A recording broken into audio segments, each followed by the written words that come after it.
we first came up with the idea when we hit 100,000 on YouTube, and it was like a recreating your design. So people sent in a design, and then I picked the coolest one, and I tried to replicate it. You know what I That's what you mean? did with Sammy Joe, Yeah. right? So her pair was the one that won, and then it was weird because like the first time we did it, we just said like, "Hey, we're gonna give these away," and then it felt a little weird that we were just gonna like give away her design and she didn't like win anything. So she Oh, ended right. up submitting multiple submissions. And what I ended up doing was I really, really liked her other design as well. So I made those for her. It was like this pink zebra-ish pair. No Um, way. and this time I just said, I said, I really liked last time designing too. So I said, I don't think that the artists are going to be hurt by not winning that shoe. I figured it might be cool for them to get like an Angelus care package. Yeah. So that's what I'm doing for the winners. And then I'm going to like do the giveaway sort of with them. It's designed by them, created by me. And so I said, I'm going to pick one myself. That's my favorite that I want to recreate. And that was that like 90s theme pair that you've seen me Yeah. working Oh, on the over the last couple of weeks. classic, bro. Yeah, The way back. those are from Bearded Bro Customs J.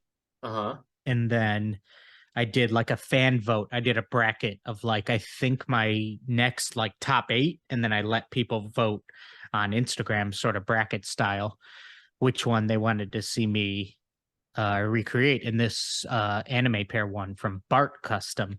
Damn. Oh, Yeah, fuck yeah. so I'm almost done with those. Yep. Yeah. You liking them? Yes, I am. They are. These are interesting because anime Jordan ones have just like Sean has just done such You set the bar real fucking high.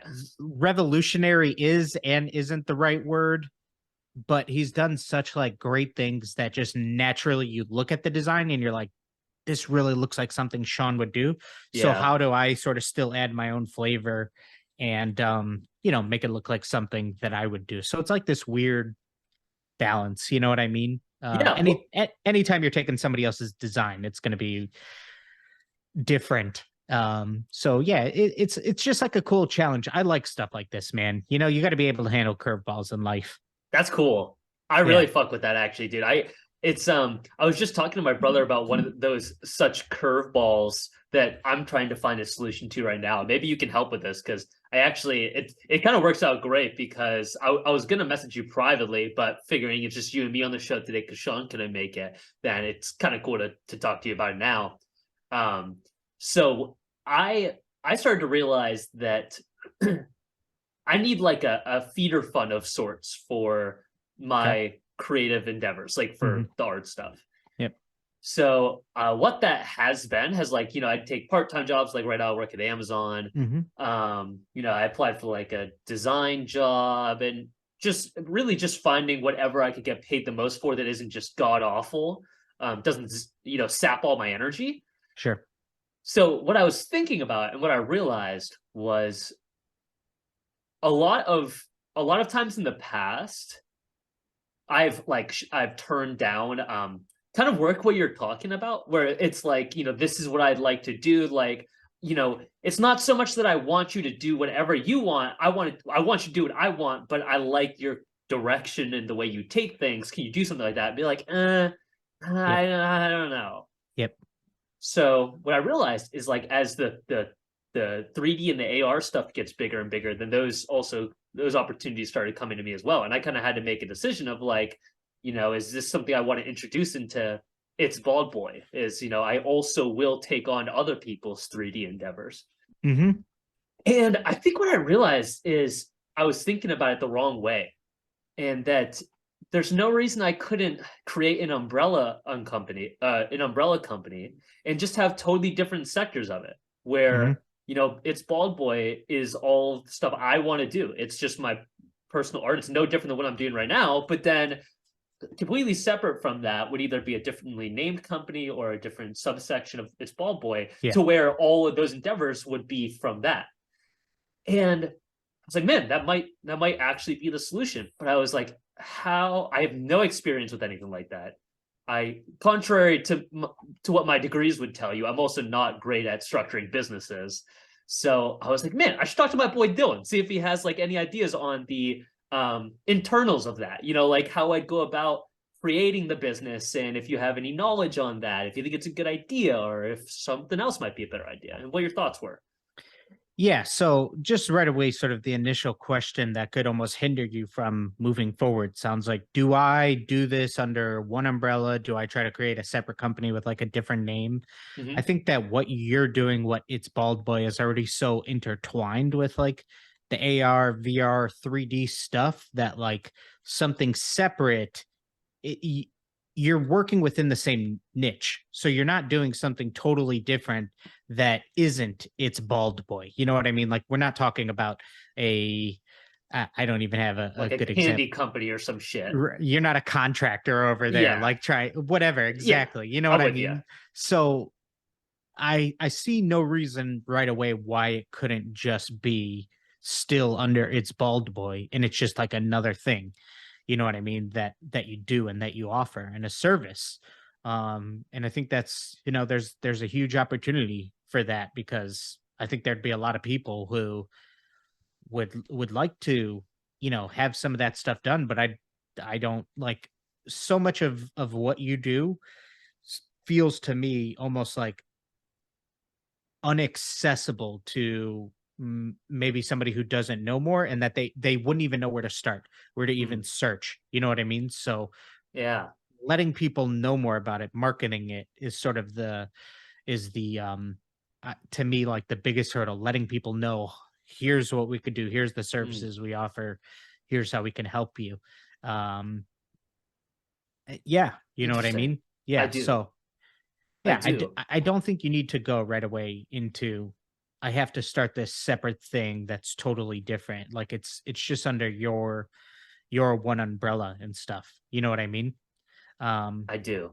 yeah, and Do then you like feel that that like muddies the waters a bit for because where it's in the same mediums, then it's by nature almost an opposite thing where same way like if you're painting shoes and taking commissions and doing brand deal stuff and stuff like that, that is, even though it's still painting shoes as doing original work, really they're not even remotely close to the same, if you get what I'm saying. So that's kind of where my mind was at, where I was like, maybe it's not a totally different thing, but it's hard for me to think about how to draw a line between um I guess what's my personal artwork and which yep. projects are that and which projects are for somebody else, and how the water doesn't get muddied without creating like a bald boy design umbrella company. You know what I'm saying? Yeah. I think right away, naturally, the people that you're catering your designs are that you hold sacred can tell right away versus stuff that maybe you're creating for a client. Oh You know what I yeah. mean? Yeah, Huh. I do think so. So right away you might feel like, oh, if I post something that I made for somebody and that's not what I would have done originally, like in my own time or whatever, or for my own endeavors, am I watering down my brand? And I think Mm. the answer to that is no, because I just think at the end of the day, everything that you're doing can just help strengthen the brand more and more, whether it's your personal shoes or your AR stuff or 3D stuff or whatever the case is. The wider net you can cast, I think you have a better chance of strengthening the brand. And Huh. so I think I really sort of struggled with this a few years ago when we started creating YouTube content, because I do think for a few years my goal was to become big in the athlete space and try to become a go-to resource for athletes to get cleats and stuff. But then all of a sudden I'm posting content that was towards customizers and artists and come and learn this. And that's the stuff that I'm posting on my stories or updates. And it's like, so I'm having these athletes watch me talk about, hey, come see how I paint a straight line, whatever the case is, Right. how I prep a shoe. Whereas you would think, oh, they just want to see the next coolest thing, not the behind the scenes stuff. But I think then I was just able to cast a wider net and strengthen the brand, because some of them might be interested. They might want to watch a YouTube video on how their cleats were made or something like that, you know? Um, and then at the same time, I'm also then realizing that the entire like custom sneaker space, all of them could essentially be my audience. I don't think a lot of customizers think of their audience as other customizers. You know what I mean? And Definitely. that's something Definitely. that I didn't for a long time. I didn't think that my audience or people I'm speaking to could be other customizers. It to me, it was always just, oh, those are just peers in the space. So maybe we're all just watching what each other are doing to keep up with trends and whatnot. But are they actually the people you're speaking to? And for me, it wasn't for a long time, but now I think it really is, you know? You know, So I that oh, if I could chime in real fast, because I think part of the reason why that's the case, where everybody wants to seek out a different audience, and if there's you know, people listening to this, if you're a customizer and you know, have a different opinion on it, please let me know. But intuitively, it's interesting because like I hear a lot of the time people feel like they're making it and like they're really starting to do well when they sell products. Whenever they start selling things to people they don't know, yeah, and it's yeah, really interesting because yeah. it's like people work so hard, and I'm totally guilty of this too. I'm the exact same way, and that's why I'm more speaking about myself, but I think other people can relate to it too. That when you sell something and you work so hard to like build up the peers, you know, that you're talking about, and build up all these people and like meet you and meet Sean and meet Mel and meet Enzo and all these people. These are all people that like when people get started in customs, including myself, I was like, I want to know these people so bad. Like I want to be able to talk to them. I want to develop that. You work so hard to do it, and then the second that you know these people and they're the ones supporting you, and because they're your good friends and you've developed relationships, then you're just like, okay, well, until I'm not reliant on my good friends, then I haven't really made any progress. Hmm. I think that's the way a lot of people think. You know what I Yeah, mean? yeah. But I sorry, what were you agree. gonna say? Trying to think. But yeah, I just think that all of those little avenues that you could take would just overall strengthen your one singular brand. And I think you already have the umbrella brand. I already think you're doing a lot more than just painting shoes. You know what I mean? Which is what a lot of customizers are doing. That's what I was just doing for so long, just painting shoes, you know? Yeah, yeah, that's a good point. It feels like I have a lot of pieces to a puzzle, and I just need to just decide on a way to put them together. But when it Yep. comes to like a business, it feels like there is a right answer. You know, with so many things in art, it's like you know, in content, it's like there's not really a right answer. You find your own way and you Yeah. keep doing things. With business, it feels like it's almost like mathematics where there is a right answer and it's just whether or not you know it. Like there is a right way to structure your Hmm. business according to what you have. Do you Yeah. know how to do that? So yeah, it's that's why I appreciate talking to you about this kind of stuff because I don't fucking know. I have no idea. And odds are I probably will choose the objective wrong way. I just won't know it for 5 or 10 years, you know? So, but the more knowledge I can get, the better. But that's where I'm at. I'm like, you're right. I got like 3D, I got AR, I've got my art, I got commission work. And it's just like, what do I do with all these pieces now? You know, is it all one? Is it separate? I don't Yeah. fucking know. Yeah.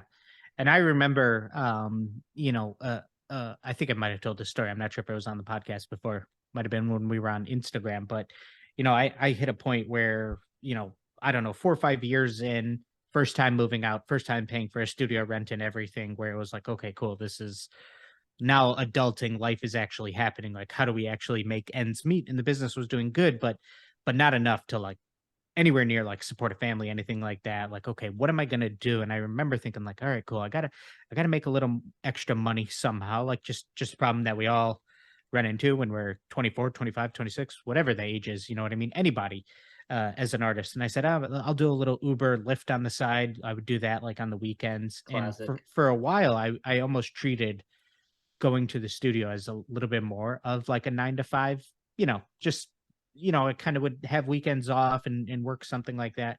And one day I just remember thinking, like, while I was doing the Uber or Lyft, which you can make like okay money with, like, man, I have like open orders. I have money that I could be making within the Yeah, business right leaving it on now. the table right now. Yeah, to Yeah. like go and do this because I think maybe I could make a little bit more doing that. And it's like I just realized if I just work even just a little bit harder, if I'm willing to at the time take on a little bit more work, even if it's not like my favorite things to do, but I'm still able to grow the business, get more shoes under my belt, get more of a large clientele because you never know what can happen when you might make one shoe for someone, and even if that wasn't like your favorite project ever, who knows who that person knows and what clients and what friends they might tell that then want to come work with you and who might trust you even more to do exactly what you want, things like that. So it just hit me one day that like there's nothing more I should be doing than focusing on this 1,000,000%. If I'm leaving, there's still money on the table that there was like open orders to do. Like I could have went Right. to the studio and knocked out more pairs. Um, but I just thought at the time, I could make more money doing this, but that's not going to help me in the long run, growing this brand and strengthening this name and having as many clients as possible is what um can really, really, help me in the long run. So I almost feel like I'm hearing some of the it sounds like you're saying some of the thoughts that I had previously, where if I just take on, some more 3D projects or some more AR work, or even take on some more commissions of like doing stuff that, you know, you might be a little bit past it of doing stuff that isn't Zach truly of doing like your own artwork, but who knows, maybe if you even said yes to a little bit more, that might be stuff that just helps the brand even more. At the Yeah. same time, I totally get it for anybody who says I got to stay true to myself and I can't take on any artwork that isn't fully me, you know what I mean? Like I Yeah. totally understand that for anybody listening. But just talking from my experience and thoughts that I've had too as a struggling artist. Yeah. Oh, bro, I knew I was coming to the right dude because like I yeah, it's cool because I almost in a way have an opposing standpoint to that as well. And I mentioned it last time we were talking about this as well, but um, you are very like receptive and adaptable to the business and the development of it and how that changes and how you can take advantage of those changes. And when you see some traction with YouTube, and when you see some traction with stencils and whatnot, you're not afraid to address it, almost in the least biased, least emotional way possible, and you're not attached to the idea of being the sports cleat guy. Hmm. And I'm very much so the opposite. Hmm. Always have that. I probably Hmm. always will be at my heart, honestly. And I don't think it's a bad thing, but like, No. it does complicate things in matters like this because I think you're totally right that if from a business standpoint, that definitely makes the most sense. Um, but I also, understand that you and I have very different goals and mindsets as well. And that I think that I'm more particular in the sense that I would rather allow the opportunity to I don't know. I guess I'm just in a way it's just less flexible and like less adaptable just with the art side of things. Sure. It's like that's what I have. That's me. That's I don't want to everything I do with Can't that I want to compromise be there. my. Yeah. So like in a way that's why my mind initially goes to like new business because it's like that's not an option. I'm not doing anything with that ever. I'd rather not succeed doing that and always make the art I want to make than succeed and muddy the waters Mm, with that. mm. So you know what I mean? Yeah. And so then instantly I'm like, so that's not an option. It needs to be a new business. Now, how is that going to be structured? You know what I'm Hmm. saying? Hmm. Um, but it's hard because like it does feel like leaving money on the table. It always has. Like even times I've had to pick up jobs that I hate. I'll be working Amazon, bro, and I'll be in the van, and I'm just sitting there for 8 hours. Just my back aches, my legs fucking hurt. I'm just listening to other people. Like I don't have any agency over my life for days at a time, and I'm like, all right, Zach, is this really worth not having to paint shoes for other people? I'm like, is that really what I'm trading off right now? Is like just saying I'd rather do this than Yeah. paint shoes for other people. Hmm. And in I guess the weirdest way, then yeah, it kind Yeah. of is. Yeah. Yeah, I mean, like you gotta stand for something, or how's it? What does they say? Stand for something, fall for what I movie is that from? oh Um, but yeah, that's very we're much not where even you're gonna at. finish. Stand for something or fall for everything, Yeah, something like that that, sounds good to me, bro. something like that. Cool. But yeah, it just sounds like that's where you're at, where it's like, no, I can't, that's the one thing that I can control, what has my name on it, what artwork, what I put out into the world. And I can't at my core sacrifice that in any way.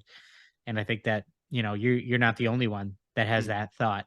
Um, so I get it. Yeah. Now it's just a matter of, okay, cool. What areas of this am I willing to work with clientele? Or right. am I purely just because, like, what you're doing with your artwork is it has to be so wholly original and exactly what you want that Right. it's almost not tailored for anybody except for you. And Exactly. whereas if you're trying to grow a business, you know what I mean? We're talking almost about separate things here. Growing a Yes. business versus becoming a renowned artist Right. and a treasured artist. Those are basically two separate things. If I'm trying to grow a business, I have to be flexible to work with clientele. But if I'm trying to just be a purely renowned artist, I'm trying to do that on my own terms with my own name. You know what I mean? Where it's like, I Yeah. don't Yeah. think I don't think I'm really in that realm. Of course I want to be a good artist, but I can only everything has to be wholly me, and it can't be, in collaboration with anybody else, or anybody else's input, or on anybody else's terms, anything like that. So Yeah. what can you do over back on this end where it's okay, here's what I think could be a business. And in any business, what you're trying to do is sell money, Yeah. you know? So who is your clientele? What are you trying to do? And rather than trying to think of how can I, you know, 3D AR, how can I sell money? You know what I mean? And How so, can I but sell money? how can I sell money? So what you're doing is helping these people boost their brand and sell stuff for higher prices, and you're selling them money. You know what I mean? With your Mm, services, you know? So right. you're not just selling another product, you're selling money. And once you can put that thought at the forefront, that's how you can grow a business. You know what I mean? Yeah. Oh man, this is so interesting. It's like if I remove myself from me, it's a really interesting like problem to have. You're just totally right. They're so fucking different. Hmm.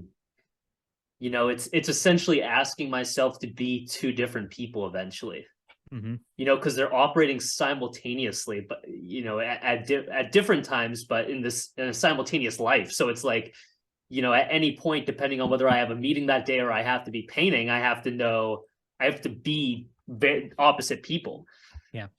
Um, it's like it really does. It just feels like a math problem. It's like, yeah. Oh, this is so fucking interesting. Well, there's Uh, different ways to solve an equation, right?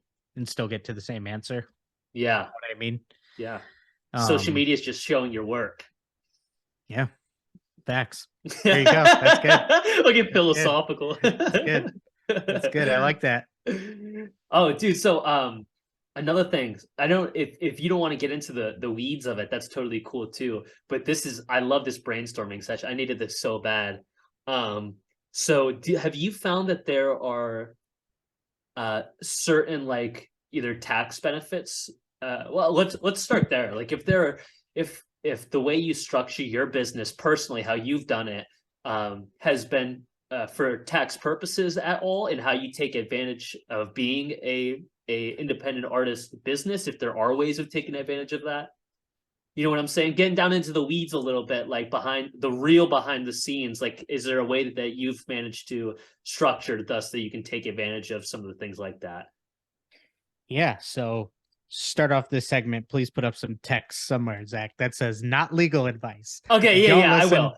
Do Let's not say that right listen to, now. yes. like a Do not horn listen to sound. anything I say. Okay. Yes, Do no. not take anything I say This correctly this because is just what Dillon has done. yes, Yes, yeah, I am not a trained professional. yes. So for myself, I my first few years just filed my own taxes as an independent artist. I didn't even have an LLC or anything. And then when I met my eventual business partner, Chris, thankfully, his mother is an attorney who specializes in multiple different things. Um, but she also really helped us set up the business. We set it up as an S corp, not an LLC. We Why is were that? because we thought we would eventually take on even more partners. So just the way that you dilute shares and things like that, and we thought we might get some additional outside funding potentially.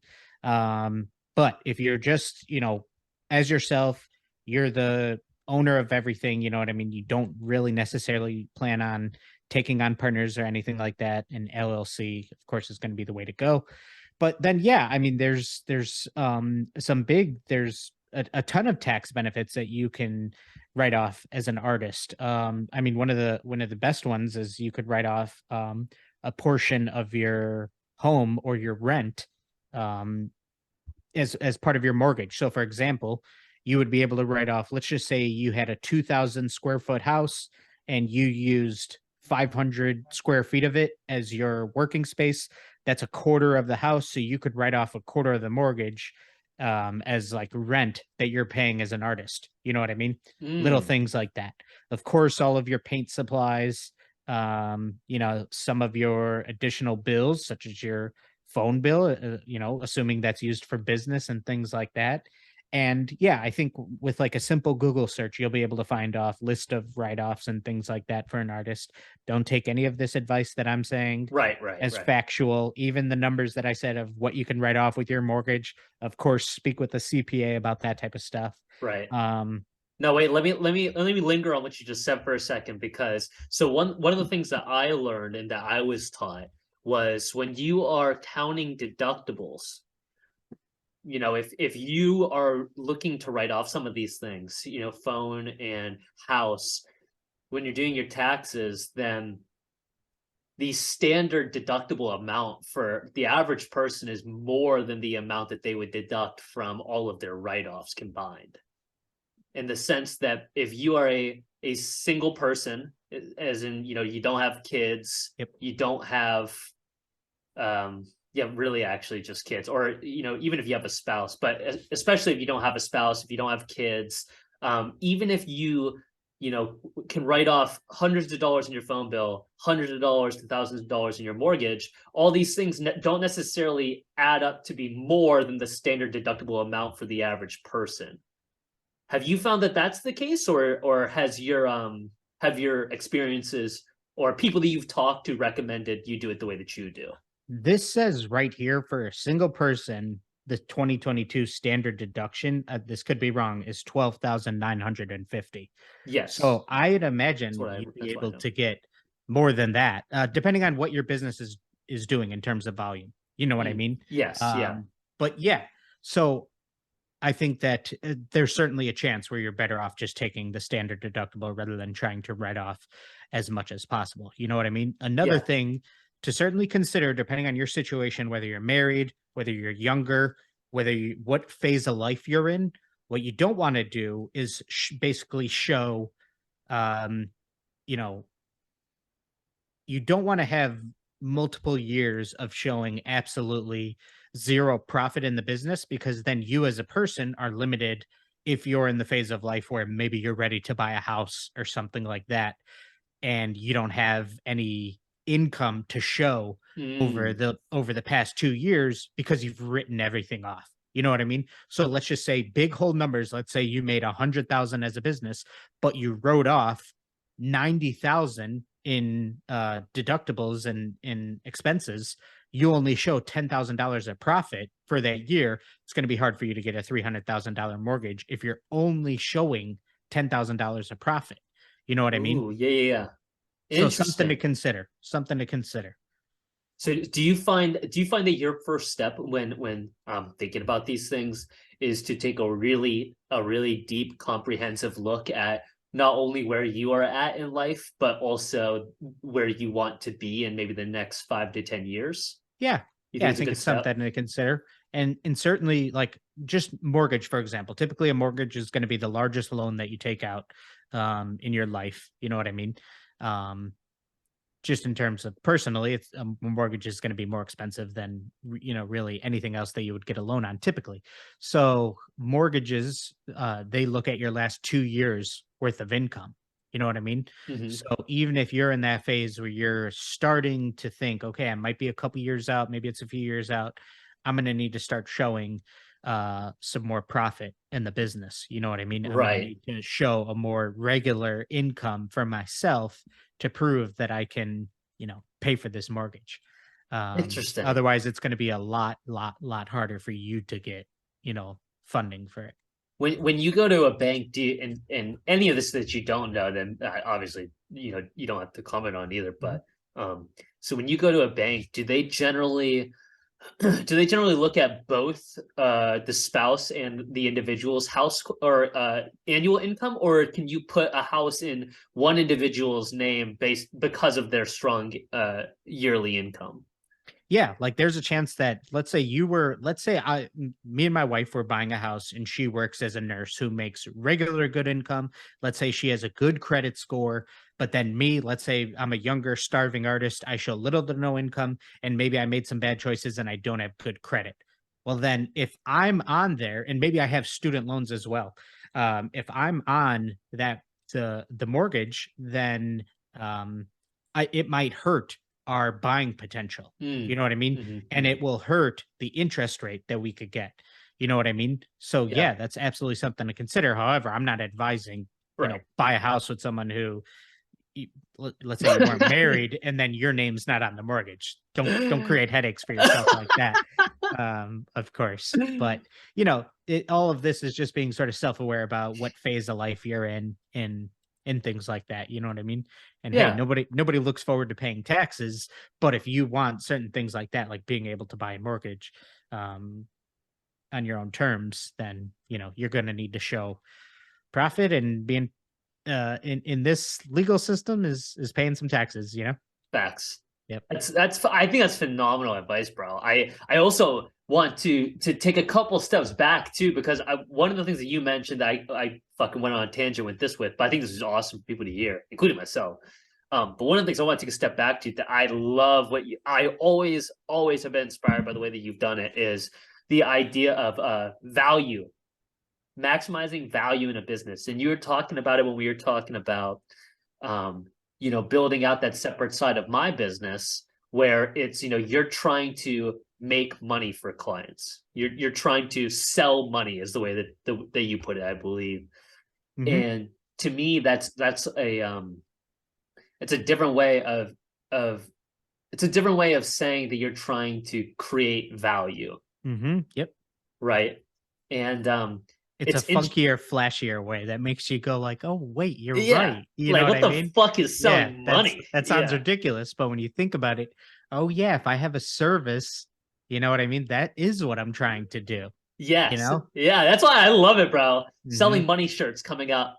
We we Yeah. got a long list of branding like one-liners Yeah. throughout these episodes. Yes, sir. Um, but I really want to linger on value because it's something that when I was going through college, for as little as I feel I got out of my college education, one of the things that I actually feel like I got a lot out of from going to a liberal arts school was the ability to generate value in conversations, to be able to offer knowledge and understanding and a comprehension to pretty much any conversation I have with people. And I think that when it comes to business, value to me is one of the most intuitive things where you can think, what am I making? Do people want it? If no, what do they want? You Mhm. know? Mhm. And I don't think that it's that intuitive, especially whenever you're like actively doing it. It's like when you're creating something, you're putting everything you have into every project, presumably. So the last thing you want to do is take a step back and say that this isn't what people want, you Mhm. know? Mhm. So I just want to take a little bit and I guess get your thoughts on on how you've been able to step back and look at the value that you've been offering people and how you've adjusted for that. Has that been difficult for you? And being honest with yourself about that kind of thing, do you take pride in your ability to generate value for people? Just some thoughts on it, really. Yeah. So there's a I want to say Gary Vee's first book, which I haven't read. I think his first book is called like Jab, Jab, Jab, Punch, something like that. That's the name of the book. And what he was saying was essentially like that message, which makes sense from Gary Vee, is like give, give, give, give, and then ask. So when I was first hearing this, just as somebody who was the only part of the business was selling shoes, I just remember thinking, what could I give and then ask? What could I give to people and then ask? Like, is it a matter of give them cool pictures of shoes and then ask them to support me and buy my merch? I was like, Right. that doesn't seem like a natural transaction. You know what I mean? And I didn't discover it until two areas of my business that I'm sure a lot of people know about that we've talked about here that have, you know, absolutely changed my life is selling courses and selling stencils. And I didn't set out to do either of those. They just came based upon value, really. So I got into selling stencils because I just happened to use them in my own workflow. And then naturally, people watching multiple videos said, what are those? Those look like they would make my life easier. And how do I get some? And I said, okay, cool. Like you just mentioned, what is it that people want and what do they not want? Well, I naturally, just from the flow of doing YouTube videos, saw people were asking me what they wanted.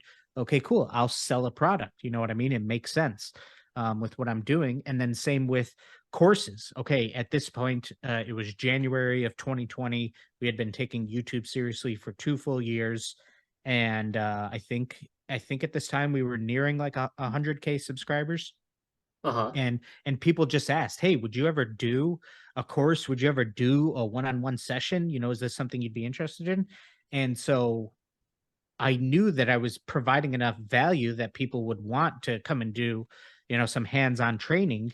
And again, like I didn't set out to do it. It just naturally, through just Mm. keeping on came to me. You know what I mean? I know that sounds lucky, but Well, you were open to it too, you know. yeah, Maybe it yeah, is lucky, but somebody sure. else who's presented the same thing could recognize the same thing and not act on it, you know. Yep. You got to create your own luck. You know what I mean? Yeah, yeah. So, I think that one of the reasons why I say I mentioned that you're very much so inspirational to me in that way, because I find it hard to not be delusional with the value I create.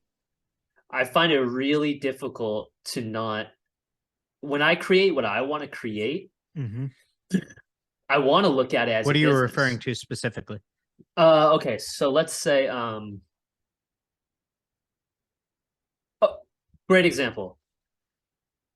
There was a pair of shoes I called oh, what was it called? It was called Shadow Puppets. And it was a 3D piece. And it was a piece where I created a hand-drawn 2D animation that I felt was beautiful, and I thought gave a lot of value. Just in the messages creating, I felt like it was communicated in an interesting way with a method I hadn't seen before. So to me, that was visually, that's valuable. And then I took that Why 2D. is that valuable? I guess I want to believe the same reason that you looking at a Picasso is valuable, Because it's cool? because because it evokes emotion. Okay. You know what I mean? I guess the same way that a movie's valuable, Mhm. you know? Makes you feel something. Yep. It makes you feel something. And it Mhm. made me feel something. Mhm. So I wanted to believe that that made other people feel something. And I took that 2D animation and I took it into the 3D world, put a light behind it, and cast it onto the background of this shoe, that animation playing. So this full 3D scene was a concept that was totally unique that I've never seen before. I came up with, and I thought it was really beautiful and it's very moving to me. And when it came out, I was really like, this is the one. Mm-hmm. Like you always want to believe. Mm-hmm. And as time goes on, you know, I believe that this whole like if I believe that for me at least I need to make art for myself. It's just a reflection of me. It's just my interpretation of the world really. But to believe to believe that that is valuable to other people is one thing, but to base a business around the value without knowing that is crazy almost. You know what I mean? And that's where like the Yeah. delusion kind of comes in for me. Is like just because I get emotion for something doesn't mean that Mm-hmm. enough people Everyone get else will. emotion from it that I can build a business around it. Yeah. Maybe Yeah. one day, Yeah. but that day is not today.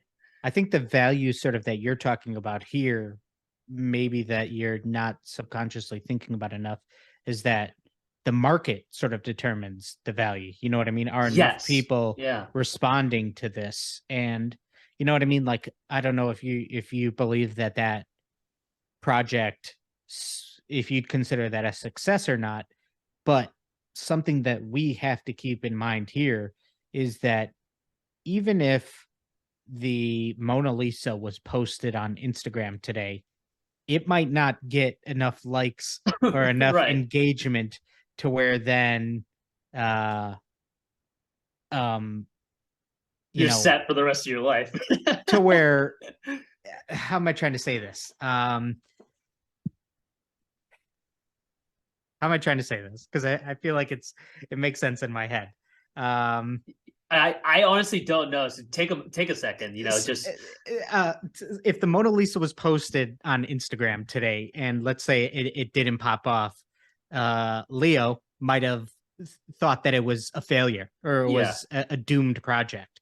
You know what I mean? And Hmm. it like that sounds so ridiculous, but that could actually happen to where great Right. art can go unnoticed and the artists themselves can deem a project a failure just based off of other people's attention to it and things like Right. that. You know, so it's such a weird thing, um, to where you can't say a project was, you know, a huge success or failure just based off of like an audience response on Yeah. a imperfect platform to it. You know what I mean? Like Yeah. how much feedback did you actually get to where people said, yeah, this was cool or it wasn't cool? You know what I mean? Or Oh was it yeah. just a matter of just it didn't work on this algorithm or whatever in this manner that I presented it? You know what I mean? For Um, sure. so For sure. it's really weird to think of things like that.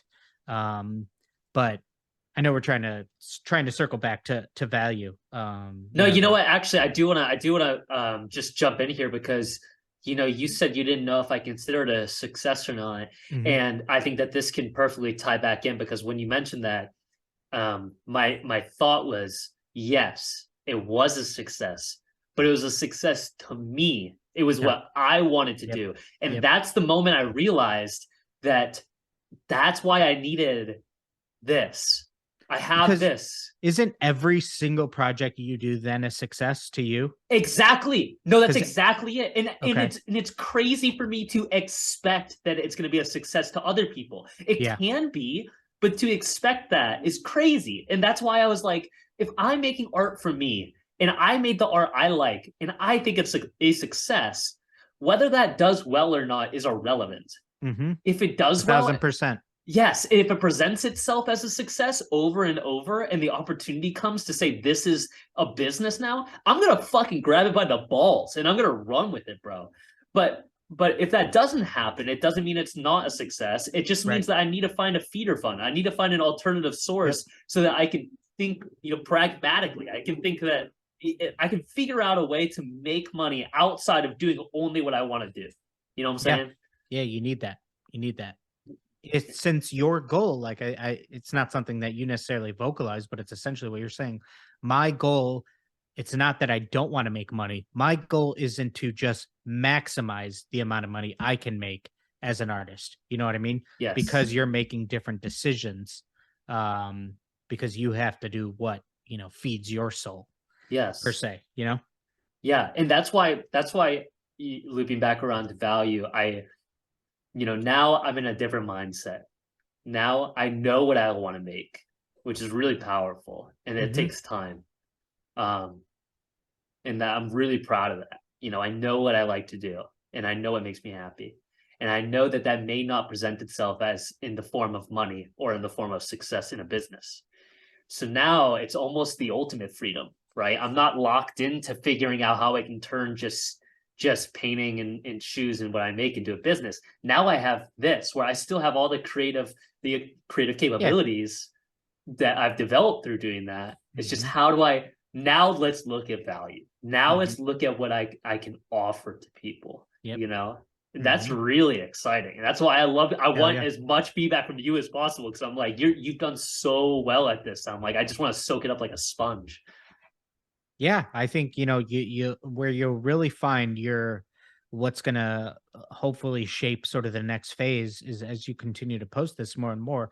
What is resonating with people, and where do people, you know what I mean? Is it just that people don't know where to start, and you're just putting together here's how to start 3D, or is it a matter of you actually providing this, the service for people like Sean, for example, who have such a wild idea that they need 3D animations to bring certain things to life, or whatever the case is. You know what I mean? Like, I think your audience is going to dictate a lot of where you take it. You know what I mean? Because that's where you find where the value is. You know what I mean? Through Mm, them, they'll tell you.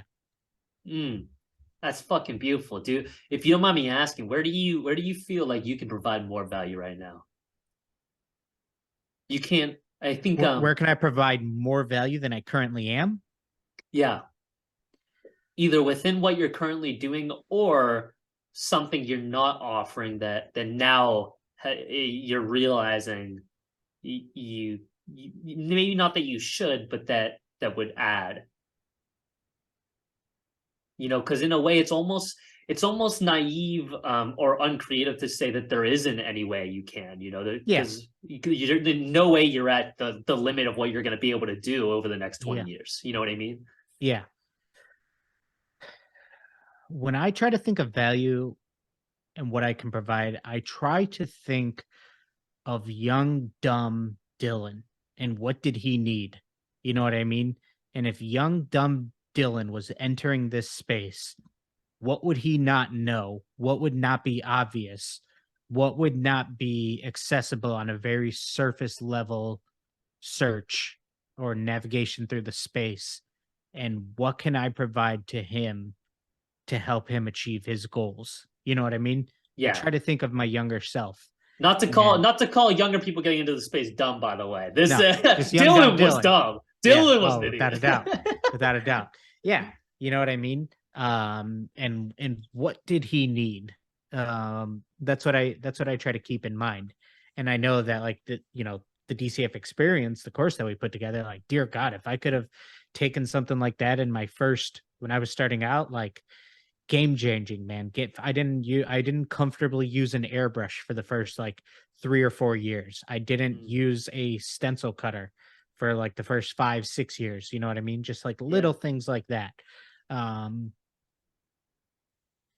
yeah, I think something that I'm doing here soon is for the first time, I'm going to be doing some one-on-one sessions in my studio. No Um, way. Are you yeah, which is serious? really cool. Yeah, somebody who's already attended our course wants just like, dude, I need straight up one-on-one time. You know what I mean? The course is great, but I need Shit. Oh I need fuck, Dylan. I undiv- think you're misreading the situation, bro. I I think need you gotta tell some your wife. I need some undivided personal attention.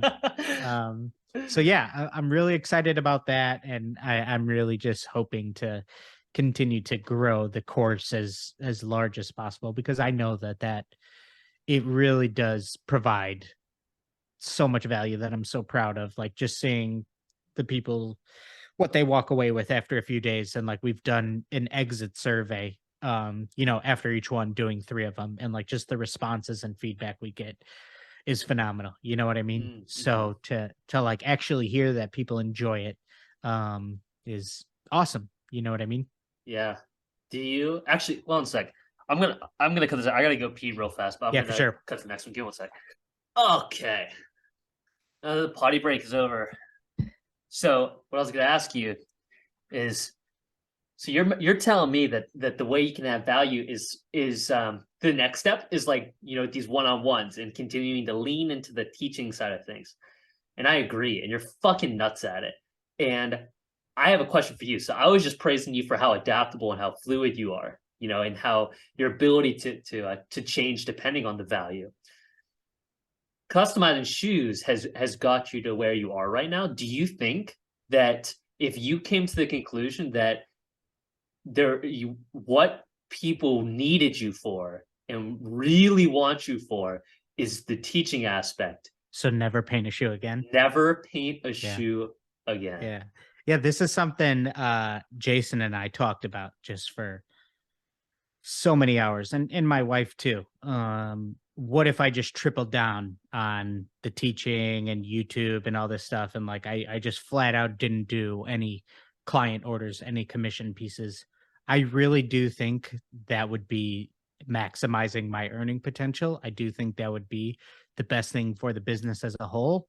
I don't think I would be as satisfied, Mhm. because I know at a lot of different points when I'm so heavy into content and video editing and doing all of that stuff and boring back end business stuff, I'm like, dude, I just want to get back to throwing on my Mm. painting pants, sitting in my damn chair, throwing on Netflix and getting back to it. You know what I mean? Yeah, Like fuck yeah. that's the happy space. That's the, where I feel like I'm me, so doing all that other stuff, I feel like I got to be Dillon, the business person. Yeah. So it would be really hard to stop that, even though I have certainly considered it, and I do think it would be, um, because what I'm trying to do now, I'm spreading myself too thin to where I can't make the course as big as possible. I Yeah. can't make the Right. one-on-one stuff as big as possible. I can't make the YouTube as big as possible if I'm continuing to take on, all of these other things, commission pieces and long time clientele and stuff like that. So really weird balance, really tough thing to try to figure out, man. Have you thought about doing like a source fed type thing where um the or like a yeah, maybe source you ever heard of source fed on YouTube? I don't think so. Oh, okay. Well, so actually, well, I'm sure most people have it on here too, but so let me say it a different way. Have you ever thought about making the progression of the courses in the YouTube not to purely do it yourself, but to get like teach people and bring on people that not just like can become like predecessors to you, or really not maybe that at all, but to complement you in that way. Hmm. People that are really good at teaching, but in a different way, Yep. and people that are really good at YouTube in a different way, and then eventually getting to the point where you can offer not only the same things you were before, but better things in different ways because they're different people with different skill sets. Have you thought about going that direction? Because then maybe you don't ever have to stop doing the shoes. You can just be more selective and truly do projects that you want to do. Yeah. Yeah. No, I've actually seen some YouTube pages run like that, like what you're talking about. Like I know I can think of one that's called like Think Media. They do all stuff like on tech and YouTube and all this stuff. And it started off as one guy, and then just as everything grew, it started to be multiple people. So now they can essentially post YouTube videos every day and talk about all the tech and all this stuff and do podcast and everything under the sun. You know what I mean? Yeah. And I think for me, the reason that I probably just ultimately like wouldn't want to do that is again, I just feel even if I know there's people who could be a even a better teacher than me, who could teach in another way that might help other people learn even easier than the way I want to. I just feel I would be watering down me. You know what I mean? And I hope at the end of the day, people are coming as of now, they certainly are, of course, because it is me. They're paying to come and see me. You know what I Yeah. mean? That I just it feels weird saying this because it sounds very egotistical. Um, so uh, um, but yeah, it just feels like I don't want it to be just someone else basically trying to do what I do, you know? Yeah, oh, for sure. Yeah, it it does sound egotistical, but Yeah, it's not like I mean, I think we all feel the same way, sure. and even if it is, then it's who doesn't want that? Yeah. It's control. Like you want, especially when you make something, then you Hmm. want to be able to have control over what's the point of making it at that point, Hmm. Um, Hmm. but it is kind of interesting because like in theory, um, it I'm trying to say it in the right way, but it allows so much more flexibility. Hmm. Because like people always think about starting your own business, you do that for the flexibility and the freedom. But Yeah. what really ends up happening is you just end up creating your own rules that you Hmm. live by. When those rules are in place, when you say you're going to do a YouTube video a week, when you say that you're going to post once every 2 days, when you say Yep. you're going to commit to 50 cleats in a month, Hmm. they're still rules. Hmm. You still don't have freedom. You've just created your own. Yep. You're And not working under somebody else's rules. yeah, Yeah. exactly. Which is empowering and freedom in Yeah. itself. But Yeah. ultimately you want to be able to say that you can take a week off to go with your family to Disney World and not have to worry about losing $10,000 or whatever, Hmm. Hmm. Um, so I'm trying to brainstorm in that way, looking from your perspective of how you can be able to do that. I don't even know if that's what you want. I guess that's more of what I want and projecting it onto you. Yeah. Yeah. Um, No, and I think it's great to hear as an outsider who knows a fair amount about my business, of course, but like, and you're not necessarily in my head all the time or know all the X's and O's, of course. So it's like I think that it's good to hear what other people could see as a something that I could consider in the future. And believe me, I've certainly thought about those things. But I'm like, just within our space, if I go to like the shoe surgeon's course, I want Dom standing behind me, yes, yeah. showing me how to work that damn sewing machine. Yes. You know what I mean? Yeah. And so when you go to the DCF experience, you better bet Dillon's going to help you hold an airbrush and Fuck things yeah. like that, and that type of stuff, you Fuck know? yeah. Yeah. So, again, that sounds egotistical, but that's just what I want for people, you I'd know? want that. I really Mhm. would genuinely want that. Not even just saying that. Like Yeah. it would break my heart if I signed up for the DCF experience and you weren't there. That would Yeah. suck. Right. Right. I totally agree. I totally agree. Yeah, even with like YouTube, like doing other video, like here, let's try to. Dude, there was a point Jason and I were putting. We regularly did for like the first 6 months. We were doing 3 YouTube videos a week, and we were really, really, really trying to find a Oh my fourth or god. fifth. Oh my god. And we were trying to think for a long time, what could we do where I'm not in it? You know what I mean? How could we get um what other types of videos could Jason potentially do, just him, things like that. Like we were trying to find another way. And at some point you just, like I said, I just sort of keep calling it this, but you just end up watering things down, you know? Yeah. Have you thought about doing something like a Skillshare course? Yeah, where you are there, you're just not physically there. Like Hmm. it's so much on the front end. It's almost like it's like creating a Yeah. college course that you don't Yep. have to teach. You know what I Yeah. mean? Yeah, because I mean, essentially, those are pre-made videos. You know what I Yeah. mean? So if you just make 100 hours worth of videos, then you could have, like, I could essentially make a course and try to pitch it to Skillshare or monthly and say, Hmm. here, I've already recorded 100 hours. This is written like a book. Here's all the chapters, whatever, blah blah blah.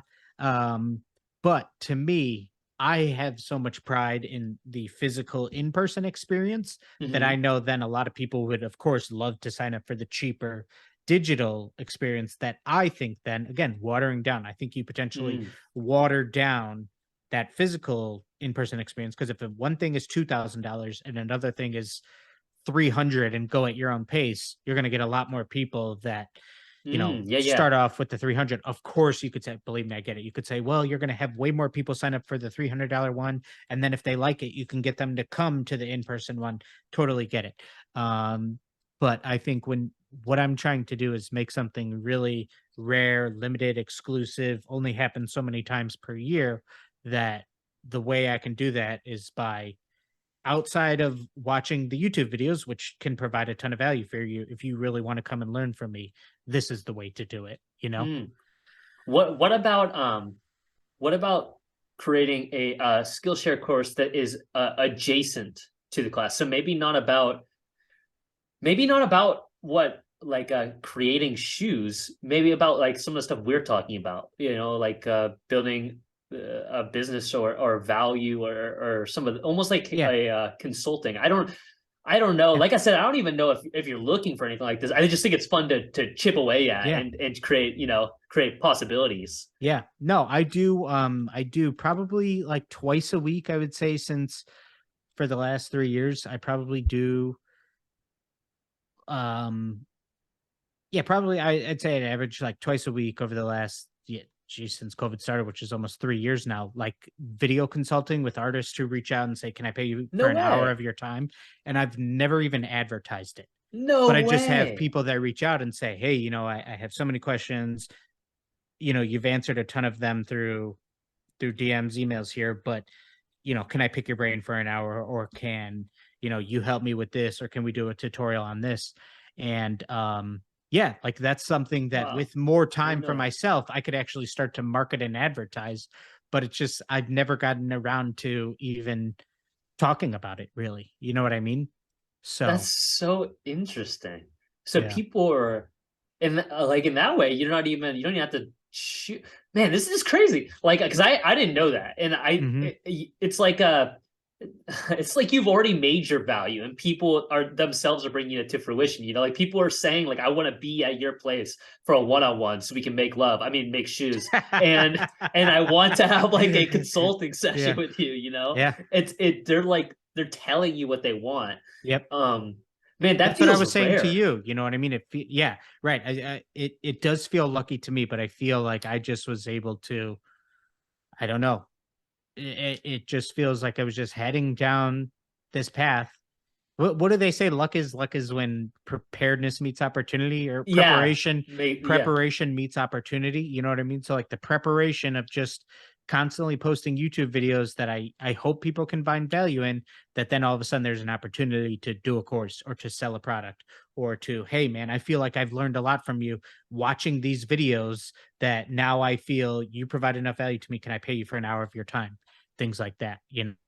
Oh, bro, this is genius. I mean, it sounds so like simple too because it's just just courses. But like, Mhm. man, if you But think I'm if you, selling money.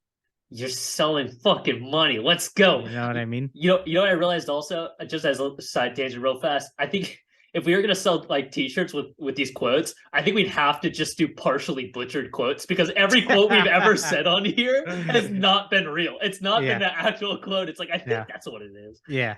Um, but yeah, it's almost genius in a way because like if you think about learning, if you're gonna build a car, like my dad, he when we were born, he bought a man, what year is it? 1973, 72, 1973, something, early 1970s Porsche 911 Target top, Okay. completely fucking obliterated, destroyed, gut, like needed Mhm, completely redone except for the engine, which is why he mhm. bought it. For I think 19 years, 18, 19 years, he built that car, didn't know anything about it. He just watched YouTube videos for 18 years. Everything. Built it, eventually ended up selling it, which I was pissed at him for. I can't believe he did that. Whatever, it's his car. I don't give a fuck. I'm moving on. I'm moving on right here. But the point being, like, if you think about something like you want to do that, if I want to learn 3D and I can watch all the YouTube videos in the world and maybe every answer is on YouTube videos that I need to know. But Mhm. the hard thing, the really difficult thing is that those will never be in the sequence that is most optimal for you to learn it. Mm-mm. And you can ask questions in the form of comments, but really what will end up happening is your questions will go to Google searches or YouTube searches, and you'll watch another video. Yep. To have somebody carefully curate and meticulously pick the order in which you need to learn things and the way that you should learn them is so valuable. So in a way, even though it feels like it's counterproductive to offer a course that is the same as your YouTube videos in a way, or YouTube videos that are the same as your course in a way, they're not the same. They're complementary, because this is free, but it's not gonna. You're not gonna teach. You can't control how people learn over YouTube videos, but you can control how they learn in a course. Right. Yeah. It's something about that just pops in my head is, it's just so funny how over the years, I know when people have been like, hey, how do I do let's say somebody just entering into our space is like, how do I airbrush a gradient? You would think, oh, okay, I probably have a million videos on that, but I don't have a single video that's titled how to airbrush a gradient because you have to title things in tricky ways and have clickbait thumbnails and clickbait titles that it's like, man, a lot of these, if they were, why I do think, man, there would be so much value in having like an online course and online library is so that stuff could actually be organized like that. Like, here's the chapter on how to airbrush a gradient. Here's how to prep a pair of shoes. Here's how to photograph. Whereas when you're on YouTube, it's the wild, wild west of I need to make you click and grab your attention versus all the other videos on your home screen. You know what I mean? Yeah, maybe gradient isn't the best keyword in a title. Right. Yeah. Exactly. Fascinating. Dude, I want to say that if you're listening to this, I can understand the perspective of somebody that finds it like very overwhelming. We're talking about a lot of different avenues, and a lot of which feel like they're unattainable because they're so particular to either my business or Dillon's business. And I'm gonna go. let me just say in the simple way that there's a book that I've been reading that's called The Three Body Problem. And the base of it, the idea is that, one item, one thing with a gravitational pull will sit there. There's nothing to influence it. It's dead. Two things with a gravitational pull may move at times, but ultimately they'll meet the same fate, where they'll end up sitting right next to each other because they're pulling each other close and they'll be still and they're dead. Whereas if you introduce a third gravitational object, then the three of them together operate in incredibly unpredictable and beautiful and organic ways. The reason I'm saying that is because right now I feel I'm in a stage where I've identified those three objects and things are moving in a way that I can't understand. I can't pinpoint what my next move is.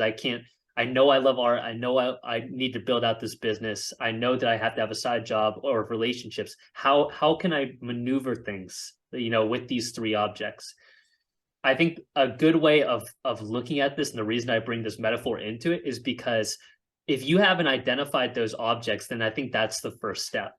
It's figuring out yourself. It's like looking internally and we've mentioned it several times throughout this, figuring out what you want or what's missing or where you can provide value, because everybody can provide value in some way, and then you figure out how those three bodies need to interact in order to create that beautiful harmony. You know what I'm saying? It's good. I like that. Thanks, brother. Hey, I think it's a good place to end her up. Thank you for talking to me today, my man. Love you. It's been real, everybody. Peace.